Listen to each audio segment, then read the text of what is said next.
Hello, ഇന്ന് ഞാൻ different ആയിട്ട് നെയിൽ കോൺ ഉണ്ടാക്കാൻ വേണ്ടിയിട്ട് പോവുകയാണ്. ഞാൻ ആദ്യമായിട്ടാണ് നെയിൽ കോൺ ഉണ്ടാക്കാൻ വേണ്ടിയിട്ട് പോകുന്നത്. ശരിക്കും പറഞ്ഞാൽ ആ ഒരു നെയിൽ കോൺ എന്ന് പറയുന്ന സാധനം ഞാൻ ഇന്നേ വരെ ഉപയോഗിച്ചിട്ടില്ല. ഞാൻ ഒരുപാട് നാളായി നെയിൽ കോൺ മേടിക്കണം എന്ന് വിചാരിക്കുന്നു, പക്ഷെ നല്ലൊരു നെയിൽ കോൺ എനിക്ക് കിട്ടിയില്ല. അങ്ങനെ ഞാൻ യൂട്യൂബ് സ്ക്രോൾ ചെയ്യാൻ നേരത്ത് 3 ഇൻഗ്രീഡിയൻ്റ് വെച്ച് നെയിൽ കോൺ ഉണ്ടാക്കാമെന്ന് പറഞ്ഞ് കണ്ടായിരുന്നു. അതെല്ലാം എൻ്റെ വീട്ടിലുള്ള സാധനങ്ങളായതുകൊണ്ട് ഞാൻ ഉണ്ടാക്കാൻ വേണ്ടിയിട്ട് ഇറങ്ങി. അപ്പോൾ ഇൻഗ്രീഡിയൻസ് എന്ന് പറയുന്നത് ശർക്കരയും പഞ്ചസാരയും തേയിലപ്പൊടിയാണ്. എൻ്റെ വീട്ടിൽ ശർക്കര ഇല്ലാത്തതുകൊണ്ട് ഞാൻ ശർക്കരയുടെ പൊടിയാണ് എടുത്തത്.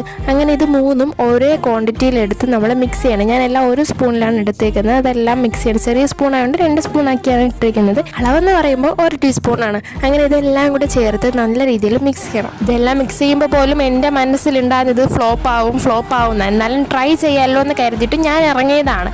അപ്പോൾ ഇതെല്ലാം കൂടെ ചേർത്ത് മിക്സ് ചെയ്ത് നമ്മൾ ആ ഒരു പാത്രത്തിൻ്റെ റൗണ്ടാക്കി നമ്മളത് വെച്ച് കൊടുക്കണം. എന്നിട്ട് നടുക്ക് ഒരു ടീൽസിൻ്റെ കഷ്ണം ഉണ്ടല്ലോ, അതെടുത്ത് വെച്ച് കൊടുക്കണം. ആ പീസിൻ്റെ പുറത്ത് നമ്മൾ സ്റ്റീൽ എന്തെങ്കിലും ഒരു പാത്രം വെച്ച് കൊടുക്കണം, കപ്പ് പോലത്തെ എന്തെങ്കിലും വെച്ച് കൊടുക്കണം. എന്നിട്ട് മൂടി അതിൻ്റെ അകത്ത് എന്തെങ്കിലും വെയിറ്റുള്ള സാധനം കൂടെ വെച്ച് കൊടുക്കണം.